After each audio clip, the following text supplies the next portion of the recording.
Yoga for the belly, for people who don't like sit-ups and crunches and all that horrible stuff. So join me and Madame Bicycle here on the mat, cross-legged. Begin some easy twists with the exhalation, twisting to either side, keeping the spine nice and long, just mobilizing the spine and the core, so the abdominal area. A couple of times each side, and then come back to the middle. Bend your legs out in front of you, lengthen the spine first, pull the belly button in, palms up, one foot up, next foot up. Navasana, boat pose. Now if you can straighten your legs, please go for it. For me, that usually means I'm bulging out my lower back and I'm rolling onto my tailbone. So I like to keep my legs bent and really get this into the core. But sort of tentatively, I lift one leg, straighten it, try it out. Good, bend your legs. Long spine, take a break, and then go right back into it. Navasana, second go. So make sure you feel this in your belly. Keep the belly long, don't round it.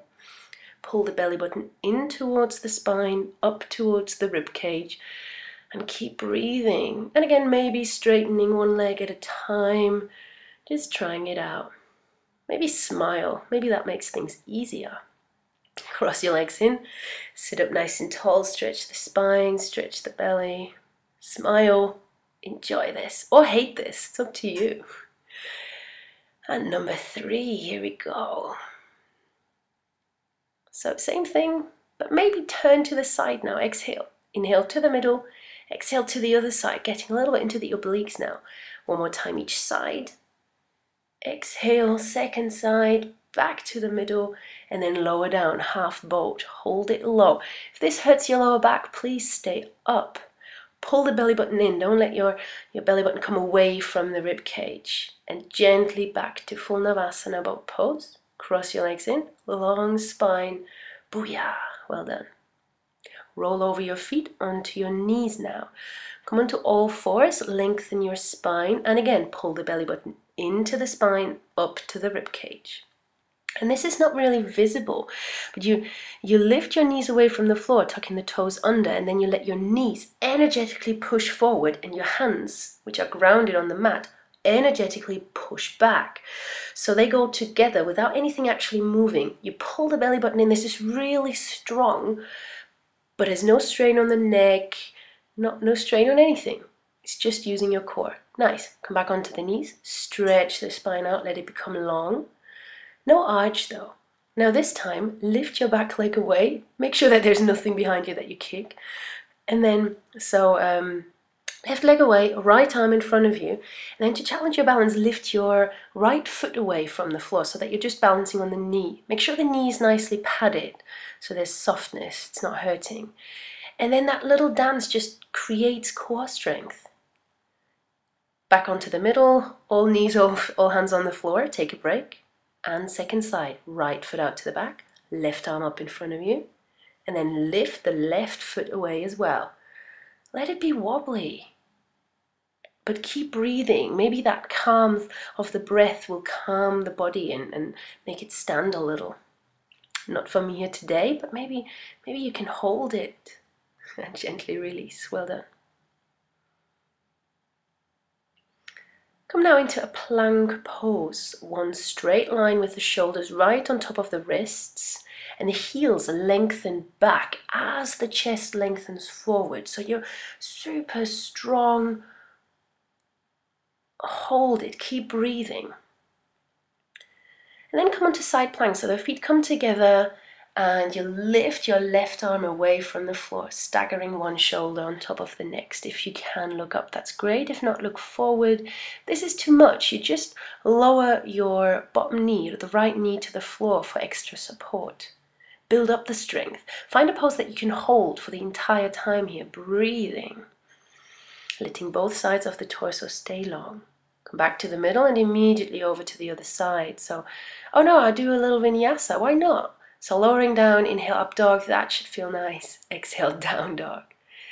Now it's time for the other side. So slowly back into plank pose, bringing the feet together, shifting onto the outside of the left foot, staggering the shoulders on top of one another. If you can look up, do that. If that throws you off balance, look forward or down.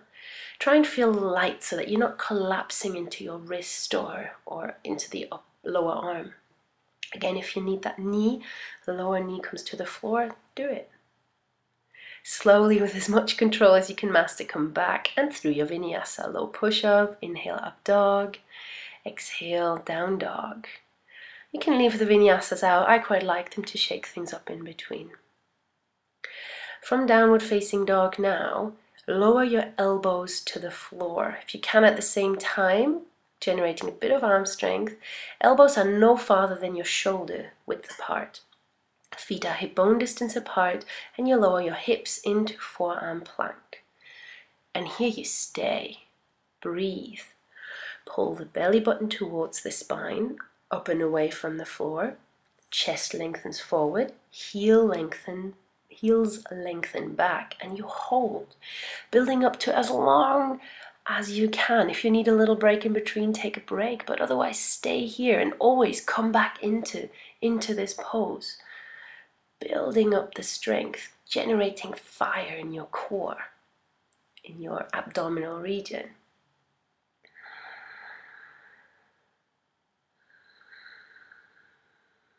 Slow breathing. And then walk your feet forwards, coming into this dolphin shape. Bring your elbows away from the floor, stretching out the upper body. Belly is long, back is long.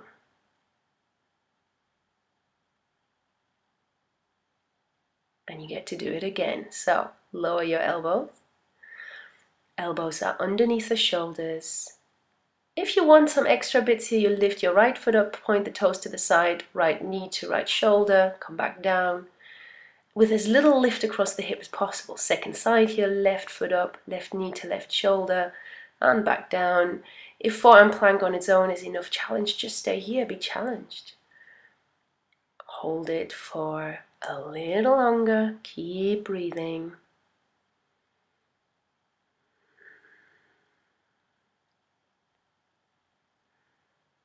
And then walk your feet forwards, hips come up, dolphin pose. Back into downward facing dog. Stretching out, taking a break here, well done. And then come to sitting with your legs stretched out in front of you. Lie down flat with the knees bent. And take a moment here lying on the floor. Already pull the belly button into the spine, up to the rib cage. Now stretch your legs up into the air. Maybe you want to bring your thumbs underneath your bum, and then you lower your feet halfway down. Inhale, bring them up. Exhale, lower them a little lower. Hold. Bring it up. Repeat this one more time. I'll show you the version if your lower back doesn't like this. Then you come onto your elbows and you straighten your legs, and then you bend your legs, and then you straighten your legs, and then you bend your legs. That's the alternative if your lower back doesn't like it. If not, you've done one more version, one more repetition, and we do a third one together. So lower down halfway. Come back. Lower down almost to the floor. Hold. If you're on your elbows, you can hold as well with your legs outstretched, and slowly bring it back. Well done. Everybody lie back onto the back now. Stretch your arms over the head, little lengthening of the abdominal muscles, and then make that pistol shape and point at your toes. Lift it up. Good. Slowly with the breath, keeping the belly button inward so you're not squeezing your belly out. You pull it in. Good. Now point the pistol shape to the right, stretching your left leg to the floor. One more time, stretching the left leg to the floor, almost, it doesn't touch actually. Lower down one more time, keep the shoulders lifted, up with the foot, back to the middle, lift up to the middle, lower down a little, lift up to the middle, lean over to the left. Right foot lowers to the floor, comes back up, lowers to the floor, comes back up, lowers to the floor, comes back up. Back to the middle, one last reach up to the toes, hold it, breathe, belly button pulls in, oh the joy, and slowly release. Bring your arms over the head, little stretch for the abdominal muscles here. Perfect. Now bring your hands on either side of the hips or underneath and shift your hips gently up. It's a tiny movement and you're not bringing your feet far over your head. You keep your feet as straight above your hips as possible. You're just shifting the heels up into the ceiling. Little movements, constantly pulling the belly button in towards the spine. Good.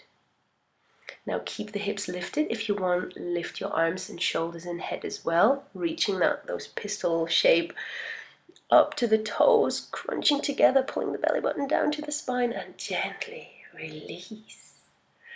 Maybe there's a little bit of fire now in your core. Move a little bit from side to side, and then release your feet to the floor, legs are bent. Come into bridge pose, lifting your hips away from the floor, really focusing on the length of the front of the body, especially the abdominal area. If you're very flexible and if it feels good, you could bend your legs and rest the hips on the hands. Gives me more length, I quite like it, but if it feels strange, just don't do it. Gently lower down. Ease your knees into the chest and then let them go over to the right side. As you look over to the left, shoulders are as flat on the floor as possible. Slow breathing now. Don't pull the belly button in anymore. Release to the middle and then bring the knees over to the left. Right arm stretches out. Relax. Come back to the middle. This was really just a little quickie for the core. So stretch out your legs, rest for a moment. If you are continuing with your practice, this is a great booster if you're focusing on balances, headstands, handstands, balancing upside down, but also lift ups. If not, this was great on its own. So get slow movements, just slowly come out of this and enjoy the fire that you've created in your core. Thank you so much for watching, and don't forget to be awesome.